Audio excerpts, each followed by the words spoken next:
Welcome to the Dan Casper Show podcast, your chance to catch the full show anytime, anywhere. If you missed it live on the radio, no worries. We've got you covered with all the sports talk, opinions, interviews, and conversations from the show. From the Packers to the Brewers to the biggest stories in sports and around Wisconsin, it's all right here. This is the Dan Casper Show podcast. What's up, everybody? Good morning and happy Tuesday. April 21st, DK Show coming to you from the TDS Sports Talk Studios this morning.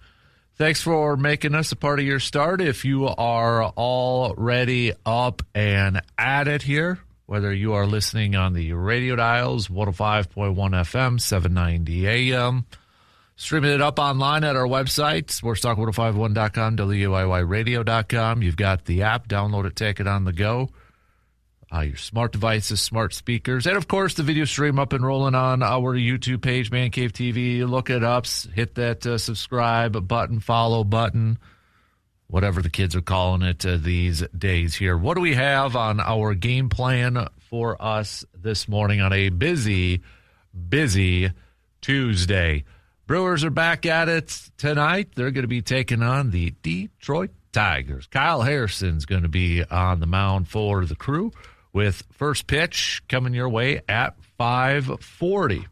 So we'll talk some Brewers as we take a look at this upcoming series. And with the Cubs picking up a win last night, the Brewers in sole possession of last place in the division. The NL Central still 12-9 for the Brew Crew. But Hunter Baumgart's going to be joining us, Brewers reporter for Fox Sports 920 Wisconsin. So we'll chat with Hunter shortly after 9 o'clock this morning as we get the latest and greatest surrounding the Brew Crew and such before they begin this 3-game set against the Tigers.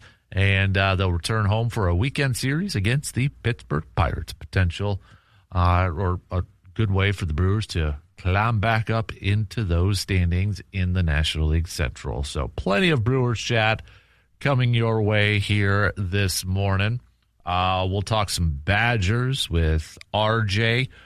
Before that, about 8:20 this morning, John Blackwell, I know technically he's not with the Badgers anymore and won't be coming back with the Badgers and such, but he's been making his kind of tour, visits of different colleges if he decides to leave the draft and such. And yesterday, he posted up a picture of himself at Duke. Yeah. So there you have it. John Blackwell might be going to Duke. That's what the odds makers out there are forecasting. So, but we'll talk the latest and greatest with the Badgers with RJ and get his thoughts on the 3 newcomers to this Badger basketball team that we highlighted yesterday. So we've got Badger Hoops chat coming your way in a little over 2 hours from now. Again, about 8:20 when we catch up with Mr. Cardinal. We'll throw some Bucks chat in here. Giannis, again, sort of speaks. I posted up on Instagram yesterday, posting up some photos and such. And, let me just read it word for word for you here. But posted up some photos, also said, year 13, check mark, book emoji, saying, this has been one of the toughest seasons of my career. But as they say, like a phoenix from the ashes, I'll rise. To the city of Milwaukee, my city, capitalizes my, thank you for the unwavering love and support. Does that mean anything? I don't know. But he's got that. And then also, quick update on the Bucks coaching search. Apparently, according to The Athletic, the Bucks have already met with Taylor Jenkins about their head coach opening. Apparently, owners Wes Edens and Jimmy Haslam and John Horst flew to Memphis, where Taylor Jenkins still resides, early last week to discuss their head coach opening and a vision for the future with Jenkins in Milwaukee. So there is no deal in place and contract figures have not been discussed. The two sides are expected to meet again soon to further discuss the opening. So Jenkins, again, is widely considered a top candidate in the current coaching market. It remains unclear whether he will prioritize the Bucs opening or remain patient as other vacancies emerge. He has been linked to the Orlando Magic if they decide to part ways with their head coach. So, right now seems like odds-on favor. Maybe, again, that's the guy that's number one on the Bucs list at this point in time. So we'll throw some Bucs chats and all that good stuff in here. It is a Toyson Ford, a grind my gears Tuesday. So what is grinding your gears, peeps? All right, get it off your chest. Let us know. Hit us up with a message, whether it's on the Section 105 video chat room or on that Shoe Doctors bullpen line, 715-830-1912. It's about a Feel Better Tuesday. So, also, what do you need to confess sports-wise? What do you need to confess? Your sports confessions. Best ones I'll read up on the air. It is also I'm not saying, but I'm just saying Tuesday. So, fill in the blanks. I'm not saying blank, but I'm just saying blank. All right. Again, best ones I'll read up on the air. So, but we're going to lead things off here this morning because we are just 2 days away from the NFL draft. And again, we know Green Bay as of right now is not going to be on the clock for the first round. However, Gutey's got a new contract. He ain't going anywhere this year. He ain't going anywhere for the next couple of years. All right? But, and we could kind of say this for how many years? Or almost every season for almost every general manager. I understand that. I get that. But how important, how pivotal, how much pressure is Brian Gutekunst on, or under, for this draft for Green Bay? Now, every general manager, you can say, well, every general manager every year is under pressure to get it right. You're 110% correct. But when we factor in what's at stake, the current status of the team, how it's built, who's on there, what they did last year, trading a couple first-rounders for a player, and yes, he does have a contract, so maybe it takes a little bit of that pressure off. But just how much pressure, considering the window is now, to win now. To win it, not just a bunch of games in the regular season and just get to the postseason.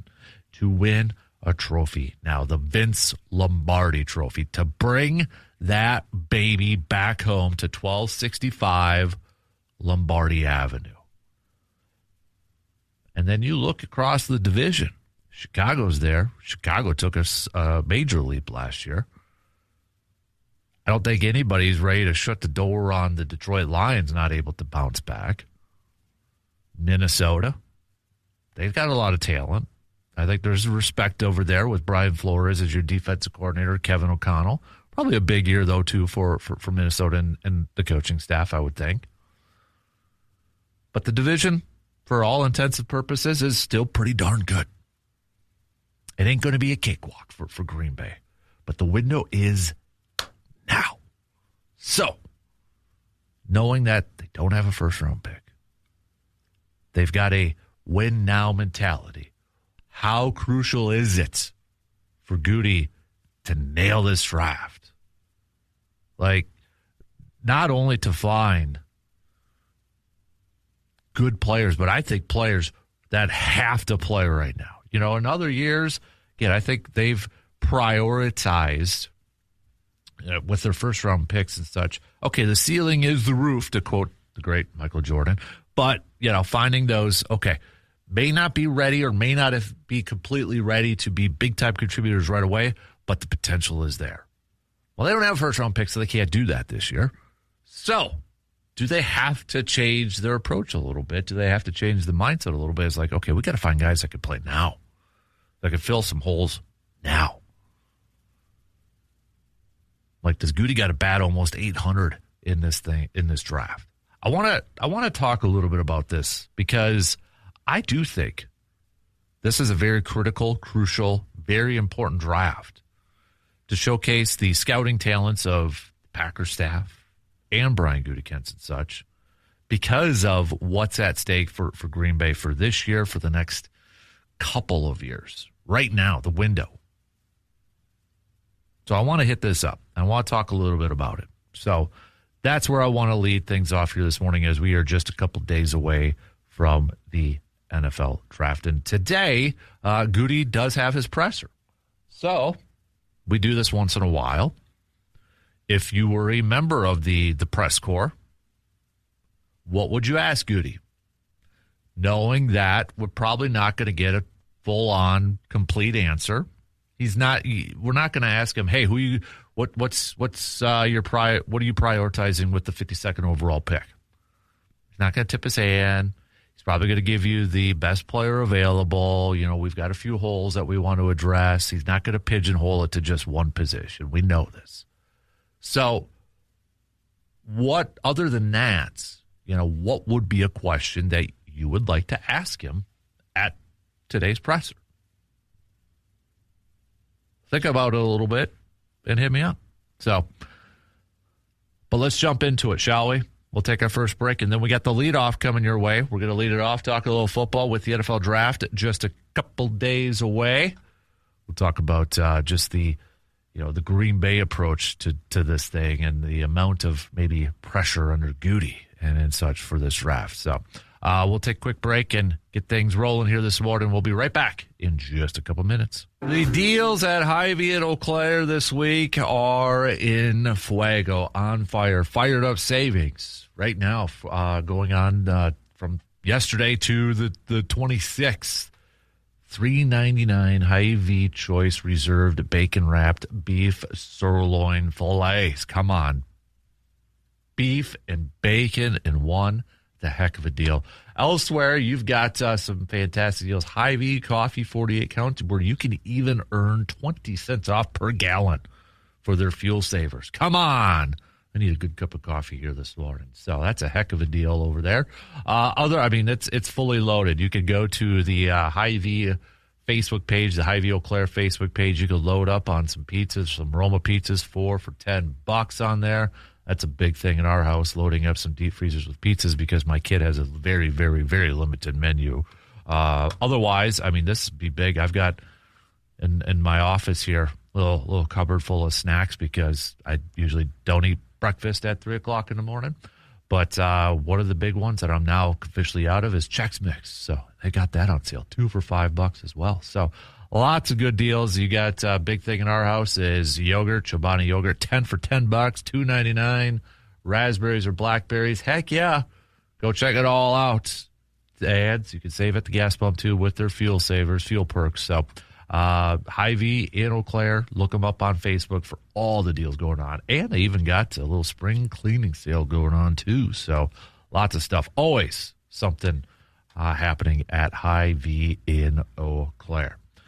All right, let's open up this morning, the lead off. Let's chat a little NFL draft. We are just a couple days away from the draft and such. And we have, we've touched on players, position groups. We've looked at some prospects, some potential fits. But the one thing we really didn't kind of touch on was the guy making the picks, Brian Gutekunst, Packers general manager. And he's going to be chatting with the media later on today. And if you could ask him one question, make it a good one. Okay? Make it a good one. Knowing that he's probably, you can't just straight up ask him, who are you going to draft? He ain't going to answer that. And honestly, he doesn't know. Draft's number 52. The only team, there's probably like 2 teams that right now know who they're going to draft. Raiders and the Jets, because the Jets know who the Raiders are going to pick, so the Jets kind of have the next step. After that, probably have no idea. So don't straight up just ask, who are you going to draft? And even if he did have an idea, he probably wouldn't tell you, because he ain't going to tip the cards. It's all about playing poker this time of year. But regardless, looking at this upcoming draft with no first-round pick, given the current state of the pack, the win now, right? The window, win now. I think this is, and we could honestly, and I'm going to be real, we could say this almost every single year, and we probably have said this almost every single year, regardless of if you're, Bears fan, Vikings fan, Packers fan, Lions fan, Cowboys fan. Every draft is important. Every draft is crucial for the general manager. Every draft is of the highest of importance for the team's future, for the now. And I think that's why a lot of fans, a lot of people enjoy the draft, because you're getting better. You're getting better by just adding players. You're adding more talent to your roster. We don't know how that talent's going to work out. We don't know how these rookies are going to pan out. Are they going to have long careers? Are they going to flame out? Are they going to live up to that potential? Are they going to play up to that potential? Are they going to be Hall of Famers? We don't know. But that's part of the allure. Part of the reason why a lot of us like the draft, why a lot of football fans get excited this time of year, because you just, by default almost, you're going to get better because you're adding players. You're adding depth. And again, the truth is, we don't know how these players are going to work out. However, for Green Bay, if we're focusing on Green Bay at this current time, this is a big one. And Gutey's not on a hot seat, okay? It's different in terms of, maybe some general managers where they got to be like, oh, man, that guy's got to hit it because he is on the hot seat, and if he doesn't nail this, he's going to be gone. Gutey is not on the hot seat. He's got a contract extension. But there is still pressure on the man.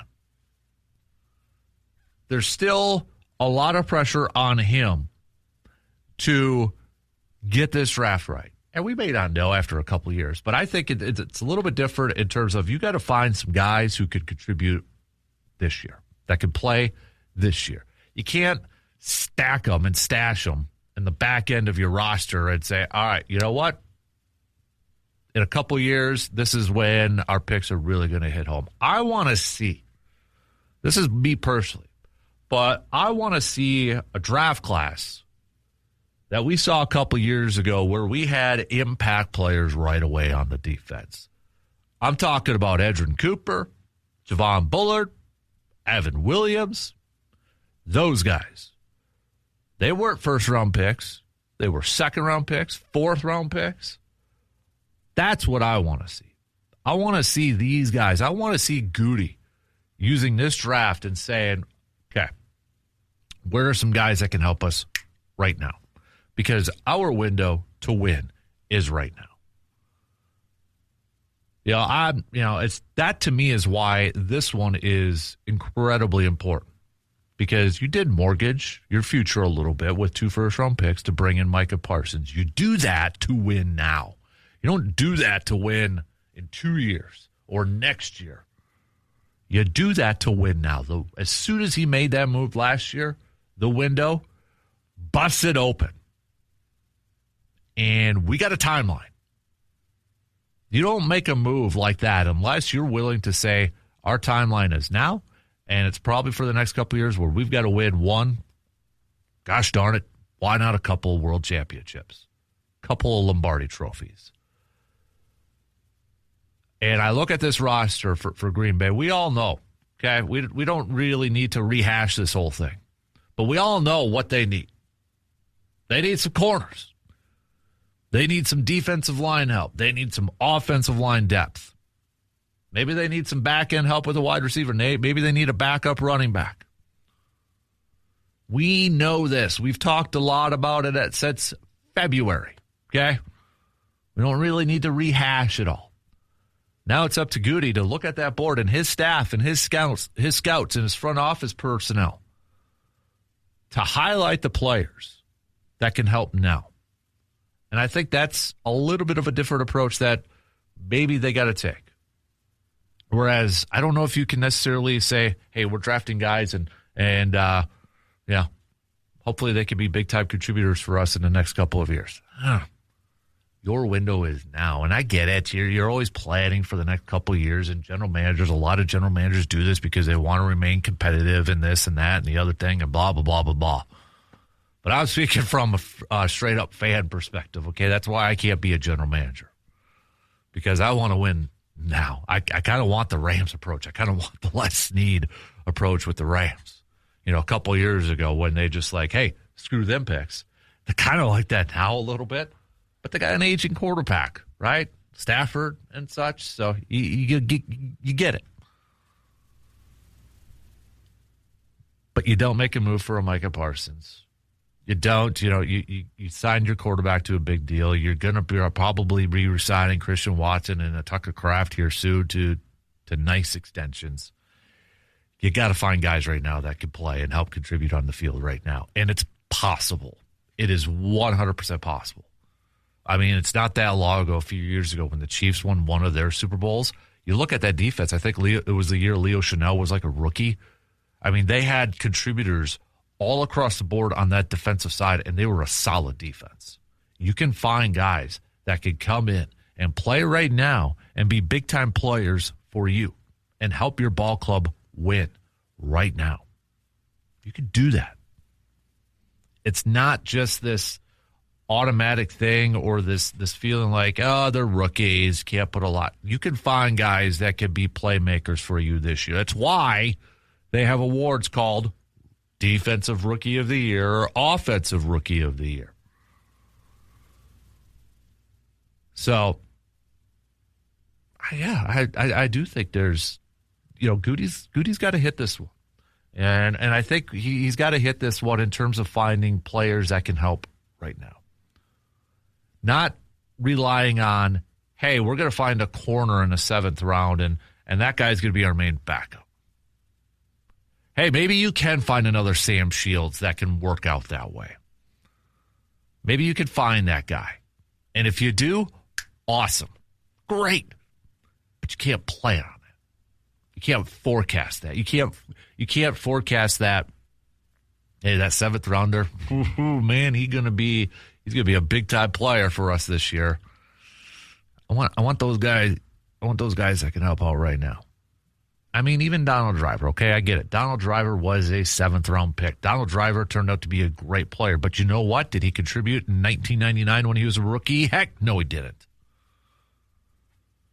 Got the opportunity in 2000. Even then in 2000, nobody knew Donald Driver was going to be Donald Driver. Nobody knew in his first 3 years. Now you look back as like, yeah, that was a great pick. But his first 3 years, 31 yards, 322 yards, $167. Maybe you saw a little bit of glimpses and such, but nobody in their right mind knew Donald Driver was going to finish his career as the all-time leading receiver in Packers history. I want the for sure's. I want those guys that can help right now. Because this team has to win right now. And they ain't going to be able to just walk through this division. They haven't been able to the last few years. Chicago's better. They're going to be better this year. I feel like Detroit's going to be better this year too. Minnesota, I think they're going to be a little bit better too.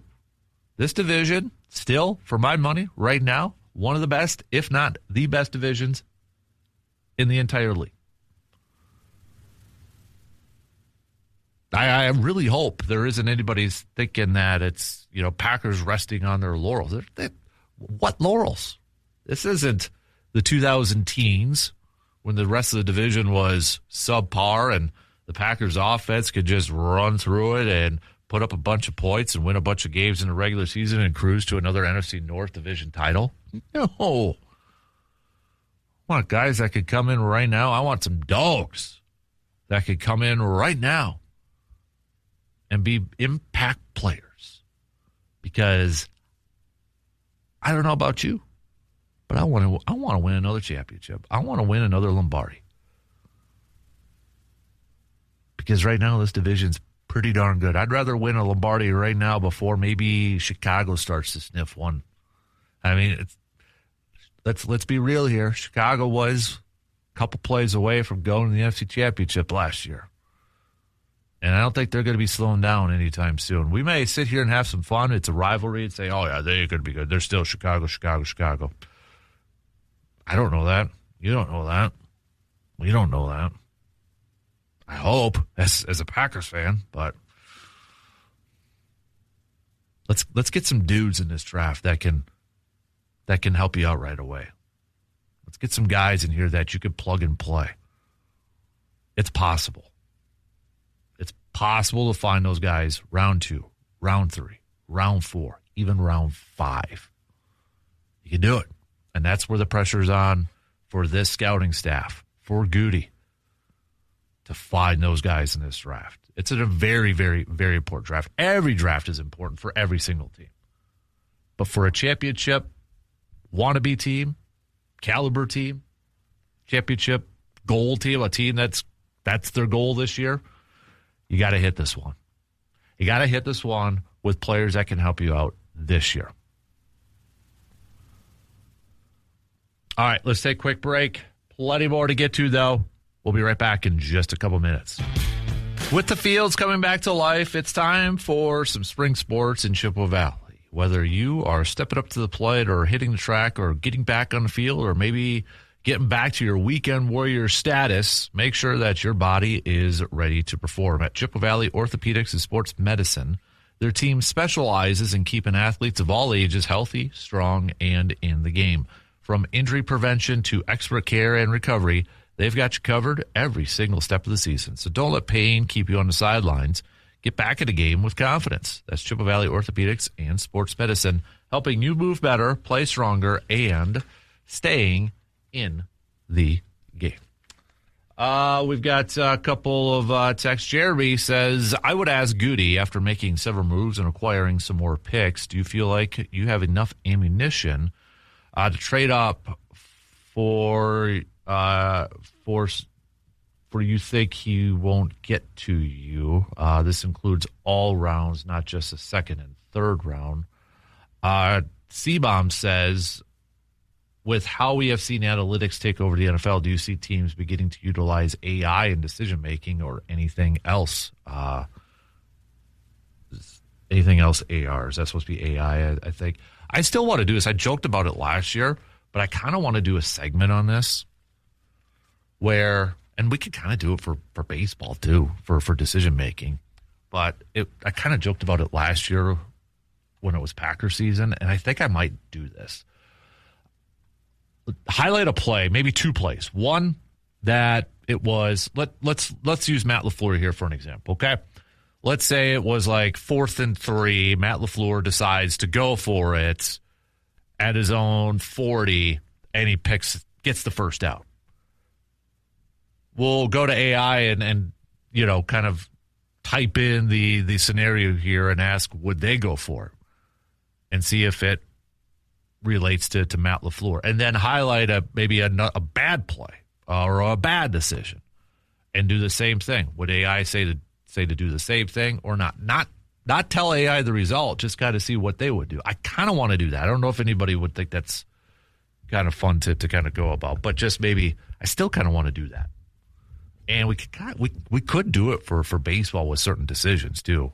Pat Murphy taking a pitcher out here. Here's the pitch count. Here's the situation. Et cetera, et cetera. Would you do that? And obviously, we don't know everything, right? We don't know if the pitcher told Pat Murphy, "Hey, I got nothing left, man. Skipper, I got nothing left. You got to take me out here." Or we can maybe do it from a pinch hitting situation. Something similar to that. But I still kind of want to do something like that. Just to see what it is. Maybe I will. Maybe we'll do that off and on. But Gutey chats here later on this morning. So if you had a question for the Packers general manager, what would it be? Honestly, one of them for me would probably be, on the lines of knowing you don't have a first round pick, knowing that you have a team that is a win now. And again, I will go back to what he said last year about it's time for us to compete for championships. Does that, and considering what happened last year, knowing the window is now, does your approach to the draft change a little bit? And honestly, he'd probably say no. And I'm fairly confident he would say no. But I would like to throw it out there, and I would like to kind of get a real answer and know the true answer, given the situation that the team is in a win-now mode, and trading their first-round picks for this year and next year. Does it change how they approach the draft in terms of the type of players they go after? Do they try to highlight, okay, maybe this guy eventually would be a really good player, but we need a player that helps us now? Do they try to find more of those guys? As opposed to maybe finding, okay, this guy has the potential to be really good here in a couple of years. I'd kind of like to know something like that. Does it change the approach a little bit? Does it change the mindset a little bit? Maybe not necessarily finding, okay, that guy's going to be the starter in 2 years, because there's that thought with the running back position that maybe Green Bay is going to draft a running back to be their future starter after Josh Jacobs leaves. Okay, but if you're in a win-now mode and you want to win this year, do you maybe not go that approach and try to find somebody that is going to help you more this year instead of like 2 years from now? Do you draft for the future, or do you draft for the now? That would be one of the questions I would ask. And, he wants picks. He wants to have all these picks. We could almost have like a bingo card, or maybe a little bit of a drinking game, where there's probably going to be a line from him today that says, I wish I had more picks. I think he says that every year, and I think every general manager is like that. I think Seattle right now has only 4 picks. Let me double check here. Okay, so the Steelers have 12 picks. They've got 3 third-rounders on here. Dolphins have 11. Jacksonville has 11. New England has 11. Weird how you've got 2 Packers peeps, former Packers peeps. John Eric Sullivan, who's doing his first draft, general manager with the Dolphins, has 11. Elliot Wolf with New England has 11. Weird how they're up there towards the top. But the Packers have 8 picks. Is it Seattle that only has 4? Yeah, Seattle has 4. They have their first, second, third, and a 6th. Seattle they've got to be a prime team, I would imagine, to trade out of the first, trade that last pick in the first round, move back, and accumulate more picks. Yeah, they just seem like that's going to be the case. Atlanta doesn't have a first round. They only got 5. They got round 2, 3, 4, 6, and 7th. I could see the Chargers trading their first round pick, maybe moving back a little bit further. They've only got 5 and trying to add a few more too. So, but Seattle, man, with why am I blanking on him now? The general manager from Seattle, Schneider. I could see him trading that one and just accumulating more picks too. That's almost a no-brainer. If you're a team that's maybe wanting to jump into that first round and maybe get a guy with a 5th-year option, or maybe you just want to, there's that, again, we talk about it with the push. If there's a lot of players that get pushed towards the back end of the first, and maybe there's going to be a ton of corners. Maybe there wasn't a run on corners, and all of a sudden a lot of people who thought these corners were going to be first-round picks, and they're there for the picking in the beginning of the second round. That's why you see a lot of teams trading early in the second round. Maybe a team recognizes that, says, hey, let's get back into that first round and get one of those guys. Seattle, I think, could be open for business here. So, okay, we got to take our final break, but continue to send me your questions that you would ask for Goot, along with your Toys and Ford Grind My Gears Tuesday, your I'm Not Sayings, but I'm Just Sayings, and if you have a sports confession, send those on over, share it with the rest of the class. We got a quick break, and we'll be right back in just a couple minutes. With spring here in the Chippewa Valley, it's time to get back outside and to enjoy the season. And whether you're heading to the range or getting ready for a hunting season or just gearing up for some time in the great outdoors, Tilden Gun is your local stop for the selection, the service, and the expertise. They offer a wide range of firearms and accessories along with a knowledgeable staff who can help you find exactly what fits your needs. No pressure, just straight up answers and real guidance. It's about making sure that you're comfortable, confident, and ready for your next outing. Spring is a season to get prepared, to get organized, and to get outside, and Tilden Gun is here to help you do just that. So stop on in and see what they've got in stock and why so many in the Chippewa Valley trust them year after year.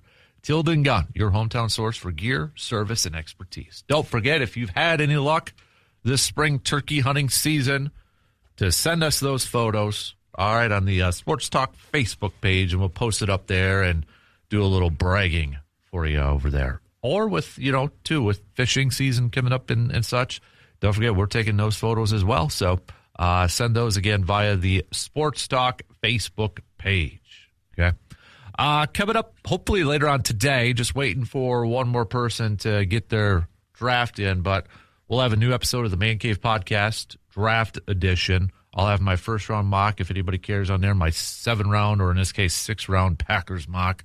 Plus, we've got a Lions mock from Tom from across the pond. We've got some Bears pick insight from our Bears fan, Hetch. And Brandon will be doing the Vikings mock on there. So hopefully that'll be up today. Just wait for one more to come through here. So, but we do have a Kid Cave episode posted up last night. Video and the audio version is all up. Video up on our YouTube page. Audio on Spotify, Apple, or wherever you get your podcast. That is through the Man Cave Podcast. So check it out wherever you get your podcast. And if you could be a friend, tell a friend. Nice 5-star rating on Apple or Spotify, plus on YouTube, and click that follow and subscribe button. So, okay, coming up next hour, we'll talk some Brewers. Brew Crew getting back in their ways, taking on the Tigers tonight. We've got Nick Harrison's going to be on the mound here for the Crew.